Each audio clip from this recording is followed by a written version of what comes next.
Selma Jubilee continued today. It all started with the Martin and Coretta King Unity Breakfast.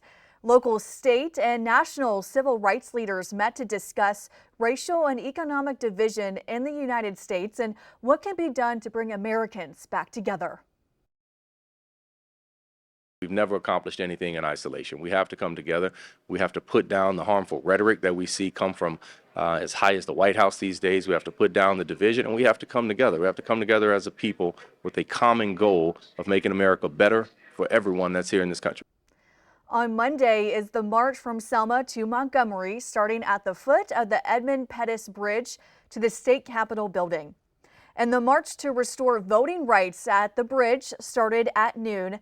People every year make the historical march across the Edmund Pettus Bridge in solidarity with those who were attacked back in 1965. And after today's march, a rally with civil rights speakers calling people on this day of remembrance to not stop fighting. ABC 3340's Austin Pratt has the details. Austin, representatives from the National Urban League and the NAACP spoke at the rally. What are they calling on America to do? Megan, they want Americans to stand up now and fight for the future of civil rights, just like what happened in Selma 60 years ago. The president, we're going to hear in that order first, Mark Morial. Morial, president of the National Urban League, calls everyone today to make good trouble. The words of John Lewis, a leader in the Selma March on Bloody Sunday.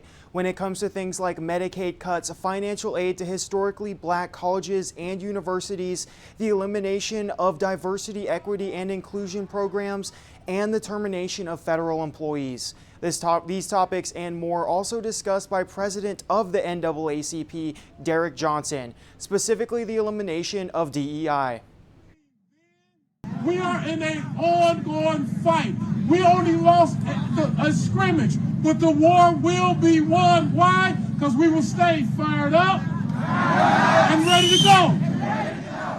It's a day of remembrance, but the message in Selma is the same issues the foot soldiers bled for 60 years ago in their stand for equality remain relevant today. Megan?